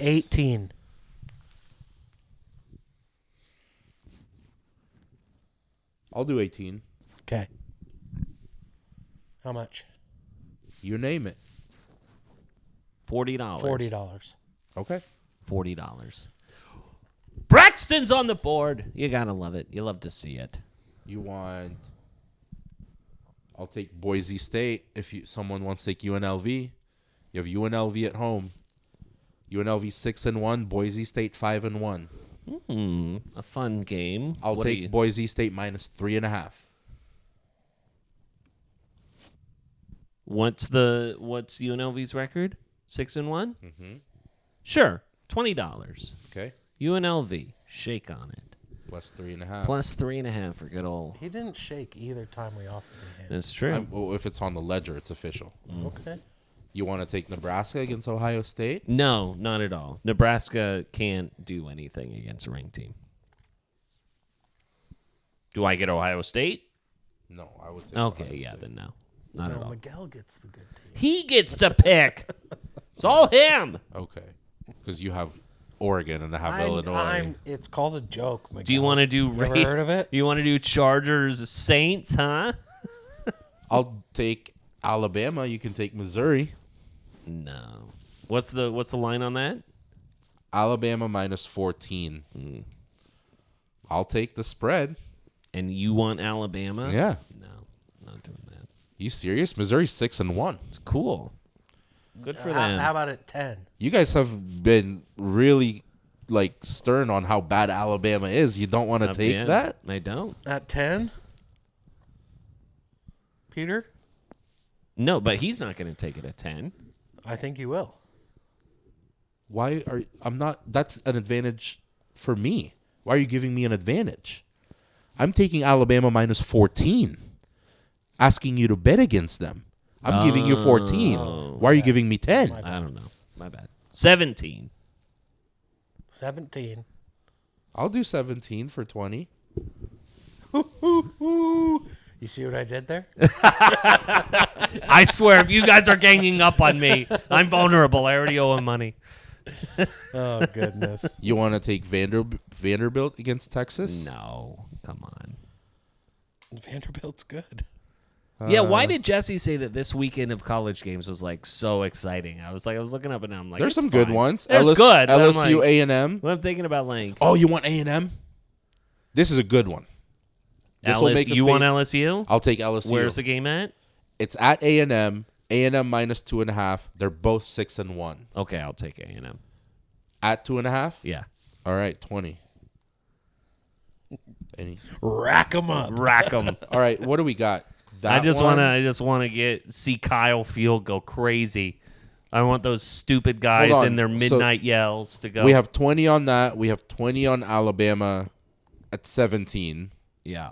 And then we have 20 on... Okay, but let's Boise. You have UNLV. Yeah. And then I have 40 against Oregon. But let's get real degenerate about okay, do you want the Patriots or not? No. Do you want the Saints or not? No, that's a shit game. I'm trying to go with the real bad games and seeing what we can make exciting out of it. That's all I'm trying to say. I'll do Bengals Eagles.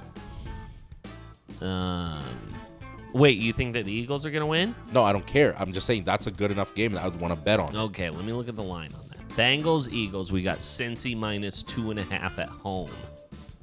I'd take Philly on that at plus 2.5. All right, there you go. And then Ravens, Browns. Okay, can I put these in the ledger first before I forget? The man this is no longer part of the pod. No, thank you. Yeah. Let's wrap up. Yeah, we've got food here. And I have a bet here. Can we clear some of this shit? Yeah, what do you mean? Can we do it after? Yeah. Yeah, that's fine. We're well over 2 hours at this point. So. Yeah. All right. Clear eyes. Full hearts. Can't lose.